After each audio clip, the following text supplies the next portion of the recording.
you know, while we're around the table eating dinner and so forth, you can put part of your dinner or meat or whatever on the table right alongside it, and he just look at it until you say, okay.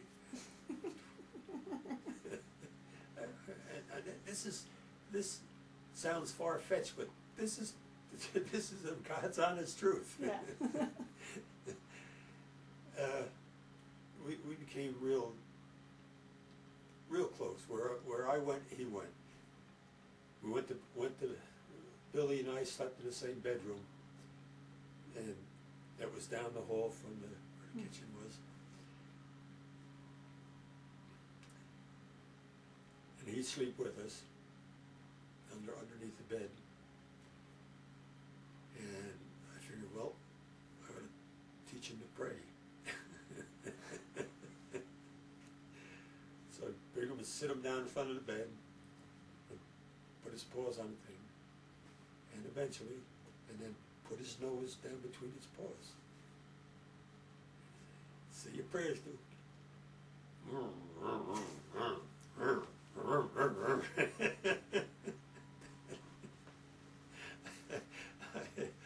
Okay. Now I slept over here, and the door was over here. Billy's door was there. And night, you know, door was open. Take him over there, sit him down in front of the door. Shake hands, Duke. He'd take his hands, because he knew how to shake hands before. And put the door, slam the door closed. So I could stay in bed and tell him the door was open there. Close the door, Duke.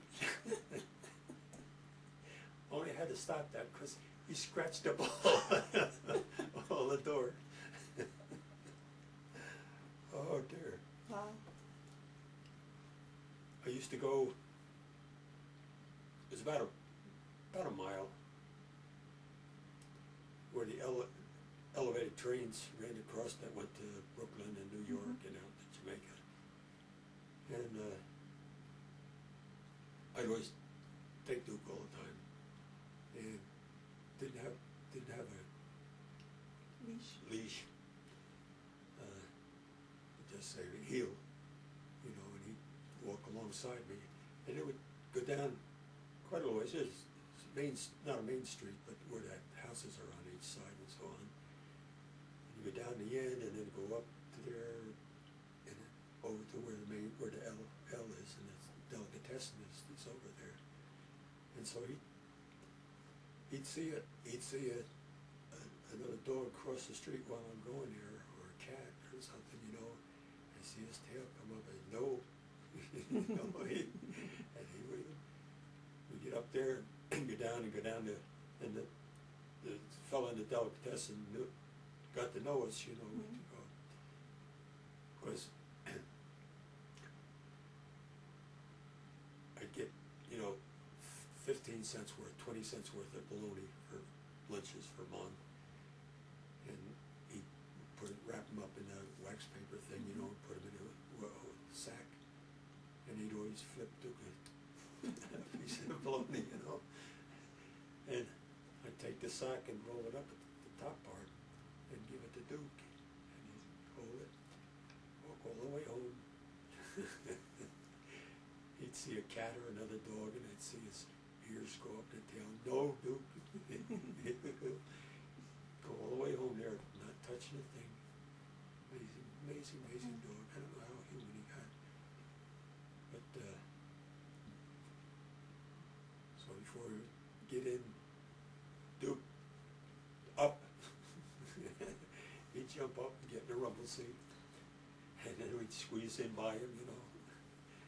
We'd go to, what the heck his name, that was it Rockaway? No, I've forgotten the name of it.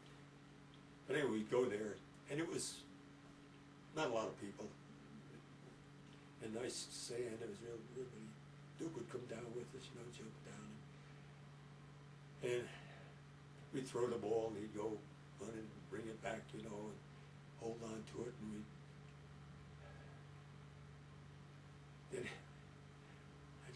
get a stick, and it's stick there, and I throw it. Go get it, Duke. Go get the stick. He'd go, grab it in his mouth and come back, and let go. I'd grab both ends of the stick, and around and around, all 4 feet off the ground. What a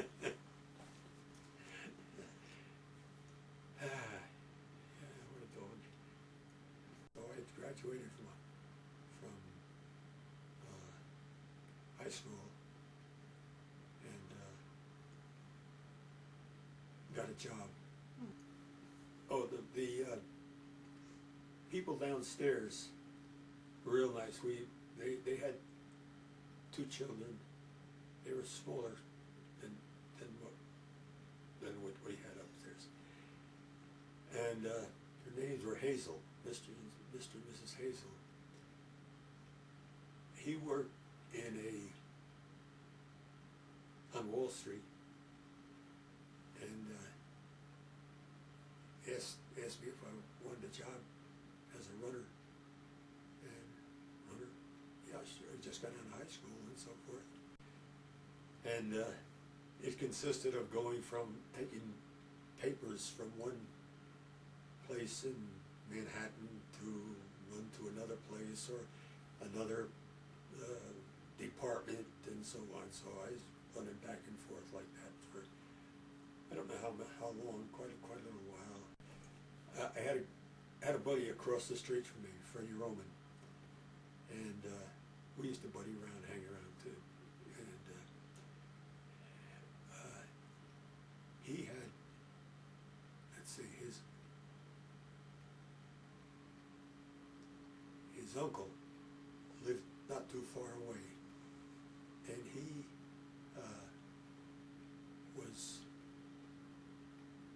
had something to do with these harbor boats. When I was buddying with Freddie Roman, we'd get little jobs while we were in high school and so forth, the white windows, and it was considerably more money. I think I was making $10 or something on the other a week when I was doing the running, and this one amounted to something like $25 or $30 a week. We'd pull up to the dock in Jersey and unload it, and then go further up the Hudson River and unload that, and then come back down to and sometimes we didn't get back to port all the time, we stayed on the boat. We used to go with all our buddies to John's soda fountain all the time, and that was on a Sunday we were out there, and we came down out of there, and they were hawking the newspapers, Pearl Harbor, and none of us knew where or what Pearl Harbor was or anything. So anyway, the war was on, and I went down to New York, and had to get Grandma's permission, and she wasn't real happy about giving permission. But I bugged her and bugged her and bugged her and bugged her and bugged her until she finally under reluctance. I had a different kind of relationship with my mother. I was spoiled, from way back, but we're close. When I worked down at it was on the lower end of Manhattan where I worked on the boats and so forth, and I'd always bring her home a box of candy because it wasn't C's, I've forgotten the name of it now, but they were real good, and get her, birthdays and all that kind of stuff, and it was pretty close. But we had arguments about things, and it's like when we're eating, you want some more apple pie? No, I don't care for it. Oh, have some more apple pie. Don't care for it. Just to please me, have some more. That's what happened all through the. No, I don't want any more. So anyway, I guess I bugged her long enough time to where she signed the papers and went into Manhattan and signed up for it. And for the Marine Corps, I didn't like the Army too much, or the Navy. But anyway, we left Manhattan, left New York on a train, yeah, and went down to Paris Island in North Carolina, and got all off the train, and as we went into we followed the sergeant into the Paris Island, and we were worse than the worst could be. Just, yeah, what's the name of it? I've forgotten the name they called us, but anyway, we were miserable type of people. And I guess, well, first we went in and signed all papers, and, you know, if you die and so forth, who's your beneficiary, and any experiences you had, and all that kind of stuff.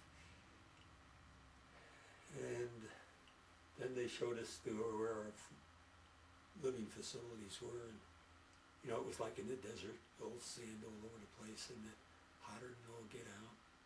And there were these Quonset huts at the front door and the back door, and had, I guess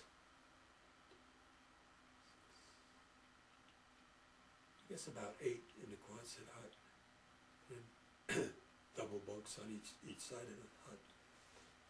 And along the back, between the back and the other Quonset huts, they had this cement plate about as long as all the huts were, all the huts were this way and that way. And then they had a pipe going up above it and going across with valves all down,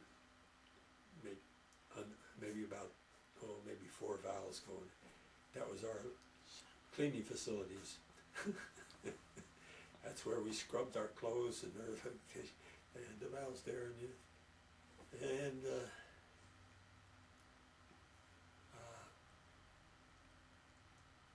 let's see what else there. I had an upper bunk, and everyone had a series number. I was 450436. That was my Marine Corps. And let's